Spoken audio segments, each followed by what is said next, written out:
नमस्कार, मी डॉक्टर केतन गद्रे, बालरोग तज्ञ। आज आपल्याबरोबर सांगलीतील सुप्रसिद्ध अंतःस्रावी ग्रंथी तज्ञ आणि मधुमेह विकार तज्ञ डॉक्टर अनिकेत कुंभोजकर सर आहेत।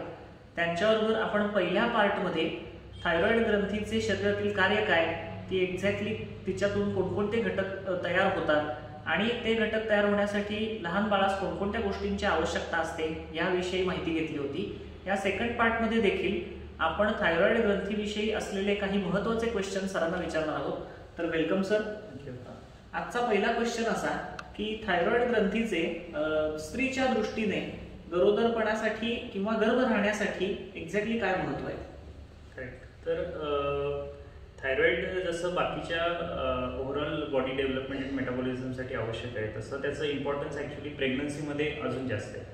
कारण प्रेग्नन्सीमध्ये ओव्हरऑल मेटाबॉलिक रिक्वायरमेंट आणि चॅलेंजेस जे स्त्रीला फेस करावे लागतात, त्यामध्ये थायरॉइड ग्रंथीचे काम अति आवश्यक आहे।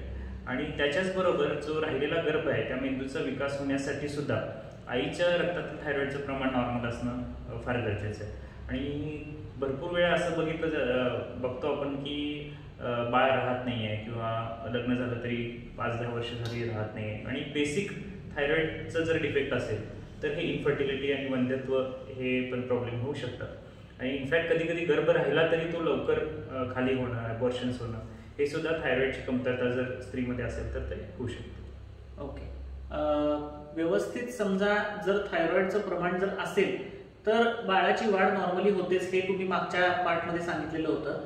तर लहान मुलांच्या मेंदूच्या वाढीसाठी एक्झॅक्टली थायरॉइड ग्रंथीचं कार्य कोणत्या प्रकारे चालतं?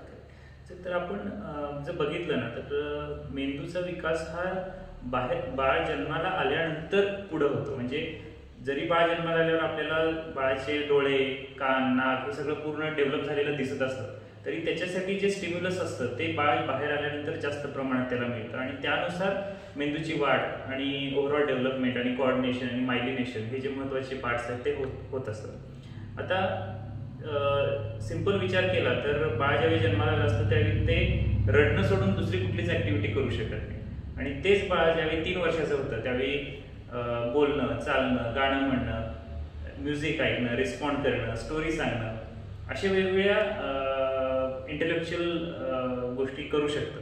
मग हा जो मोठा प्रवास आहे, लांब प्रवास आहे, त्याच्यासाठी थायरॉइड बरोबरच बाकीच्या पण गोष्टी आवश्यक आहेत।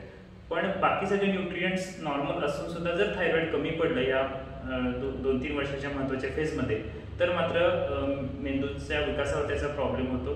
Speech delay, gross developmental delay, असे वेगवेगळे प्रॉब्लेम्स होऊ शकतात। आणि एकदा का ती वेळ निघून गेली त्या इम्पॉर्टंट फेजची, तर नंतर थायरॉइड रिप्लेसमेंट करून सुद्धा पूर्ण क्षमतेनं मेंदूचा विकास होणं अवघड होऊ शकतं। ओके सर, मागच्या वेळेला आपण जसं डिस्कस केलेलं होतं की थायरॉइड मधले जे T3, T4 वगैरे जे घटक आहेत ते व्यवस्थित प्रकारे शरीरात तयार होण्यासाठी आयोडीन युक्त गोष्टींची गरज असते।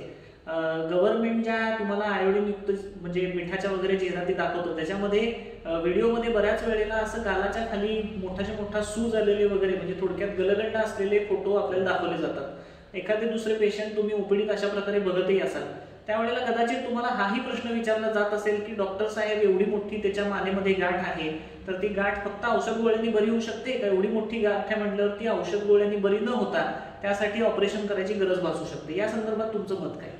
तर हा कॉमन प्रॉब्लेम आहे। भरपूरदा ॲडोलसंट किंवा प्युबर्टी एजमध्ये मुलींमध्ये स्पेसिफिकली ही ग्रंथीची गाठ किंवा गळ्याची गाठ, गलगंड प्रकार हा बघायला मिळतो।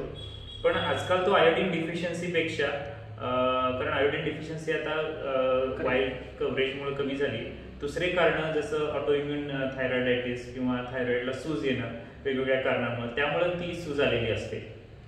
पण महत्त्वाचं हे म्हणजे हे औषधोपचारावर आणि गोळ्यांवर ही सूज कमी होऊ शकते। भरपूरदा कुठलीही सूज आली शरीरात की त्याचं ऑपरेशनच करावं लागतं, असा एक समज आपल्या समाजात आहे। आणि काही वेळा मी बघितलेलं की 3-4 वर्षाचं मूल असतं आणि त्याला अशी सूज असते, आणि इनफॅक्ट ती सूज बरोबर थायरॉइडच्या लोकेशनला न असता वरच्या बाजूला असते, ज्याला आपण, तुला माहिती आहे, एक्टोपिक थायरॉइड असं म्हणतो। आणि बाय मिस्टेक ती एक्टोपिक थायरॉइड ही ऑपरेशन करून काढली जाते आणि ते मूल मग लाईफ लॉंग हायपोथायरॉइड राहतं। त्यामुळं मिडलाईन नेकचं कुठलंही स्वेलिंग असेल तर त्याची ब्लड टेस्ट आणि थोरो इन्व्हेस्टिगेशन केल्याशिवाय ते ऑपरेशन शक्यतो आपण करायचं नसतं आणि केलं नसलं हे बरं, कारण गोळ्या औषधांवर भरपूरदा ही सूज कमी होऊ शकते. करेक्ट. आपण आपला जो पहिला व्हिडिओ केलेला होता याच्या आधीचा पौगंडावस्थेचा, त्यात आपण थायरॉइड ग्रंथीचं योग्य वेळेत पौगंडावस्था येण्याविषयीचं महत्व याच्याविषयी थोडक्यात बोललेलो होतो. तर थायरॉइड ग्रंथीचं एक्झॅक्टली किती महत्व पौगंडावस्थेसाठी आहे आणि त्या वयातल्या मानसिक आणि शारीरिक वाढीसाठी आहे याच्याविषयी थोडं डिटेलमध्ये सांगाल का? हो. आता जसं आपण म्हणालो की मुलींमध्ये पौगंडावस्थांची वाढ 8-8.5 वर्षानंतर सुरुवात होते, तर ह्यावेळी ही एक जंप असते किंवा हे एक लीप असतं त्या चाइल्डहुड फेजमधून प्युबर्टीमध्ये जाण्यासाठी, आणि त्याच्यासाठी थायरॉइड हॉर्मोन हे फार आवश्यक आहे. त्यामुळे ज्या मुलींमध्ये हे थायरॉइड हॉर्मोन कमी असतं त्यांची वयात यायची प्रोसेस ही डिले होऊ शकते, आणि इनफॅक्ट त्यांना पाळी वगैरे फार उशिरा येणं, आणि जरी आली तरी ती अनियमित असणं किंवा फार जास्त त्याचा त्रास होणं हे प्रकार होऊ शकतो. आपण बऱ्याचदा असं बघतो की थायरॉइड ग्रंथीचं जेव्हा आपल्याला शंका वाटते की याला हायपोथायरॉइड किंवा हायपरथायरॉइड कंडिशन आहे, आपण ब्लड टेस्ट वगैरे करतो आणि त्याच्यासाठी आपण थायरॉइडच्या गोळ्या चालू करतो. तर थायरॉइडच्या गोळ्या आपण युजली खूप काळ देतो, कारण ते हार्मोनचं प्रमाण तेवढं नॉर्मल लेवलला येण्यासाठी तितका काळ देणं गरजेचं असतं. तर जनरल आपल्या ॲलोपॅथीमध्ये असा समज असतो की औषधं जशी तुमची काम करतात तसे त्याच्याबरोबर त्याचे साईड इफेक्टही असतात. आणि हा क्वेश्चन मला सुद्धा खूप वेळा विचारला जातो की सर, इतके दिवस तुम्ही गोळ्या घ्यायला सांगताय, तर या गोळ्या इतके दिवस रोज घेतल्यामुळे बाळाला शरीरातले जे काही महत्वाचे अवयव असतील, जसं किडनी म्हणा किंवा लिव्हर म्हणा, यांना काही त्रास होऊन ती किडनी किंवा लिव्हर फेल होण्याचा काही धोका आहे का? हा प्रश्न मला काय विचारला जातो, त्या संदर्भात तुमचं मत काय? अगदी कॉमन क्वेश्चन जसं तू ओपीडीत फेस करतोयस तसं मला पण हे प्रश्न विचारले जातात, आणि सिम्पल याचं एक्सप्लेनेशन एक लॉजिकल आणि सायंटिफिक आपण असं देऊ शकतो की ज्या गोष्टीची कमतरता शरीरामध्ये आहे, आता हायपोथायरॉइड म्हणजे जसं आपण डिटेल डिस्कस केलं की थायरॉइडची लेवल आपल्या शरीरात कमी आहे, म्हणजेच काय की आपल्या बॉडीला जेवढी त्याची रिक्वायरमेंट आहे तेवढं ते तयार होत नाही. मग अशा वेळी आपल्याला जी रिक्वायरमेंट आहे ती आपण फुलफिल करायचं काम हे त्या गोळीच्या स्वरूपात करतोय.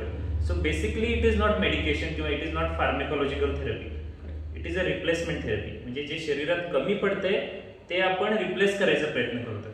मग जी गोष्ट शरीरातच तयार होते आणि जी कमी आहे ती आपण वरून देतोय, तर त्या गोष्टीचा आपल्या किडनीवर किंवा लिव्हरवर असा परिणाम होणं हे मला तरी काही लॉजिकल किंवा सायंटिफिक क्वेश्चन वाटत नाही. तेव्हा त्याचा संबंधच येतो. तर आपण आज सरांविषयी आपल्या थायरॉइड ग्रंथीविषयीचा सेकंड पार्टमध्ये राहिलेल्या क्वेश्चनची उत्तरं त्यांच्याकडून विचारून घेतली. त्यांचं मोलाचं मार्गदर्शन त्यांनी आपल्याला केले. ते थायरॉइड ग्रंथीचे आजार असलेल्या किंवा किंबहुना सर्वच पालकांना त्यांच्या मुलाच्या वेलबिईंगच्या दृष्टीनं उपयोगी पडतील असं आम्हाला वाटतं. आपण आपला अमूल्य वेळ देऊन हा व्हिडिओ बघितल्याबद्दल आपले आभार. सर देखील आपला अमूल्य वेळ काढून इथं व्हिडिओच्या प्रश्नांची त्यांनी पूर्णपणे डिटेलमध्ये उत्तर दिली, त्याबद्दल त्यांचेही आभार. Thank you sir. थँक्यू. आणि एक फक्त मेसेज मला असं द्यायचं आहे की जसं आम्ही स्क्रीनिंगबद्दल आता थोडक्यात बोललो, तसं एक मला वाटतं केतन आपण एक स्क्रीनिंगचं सेपरेट व्हिडिओ पण आपण करतोच आहे. पण बेसिकली थायरॉइड स्क्रीनिंग हे प्रत्येक पालकांनी आपल्या जन्मलेल्या बाळाचं डॉक्टरांकडून स्वतःहून करून घेणं हे गरजेचं आहे. थँक्यू. करेक्ट.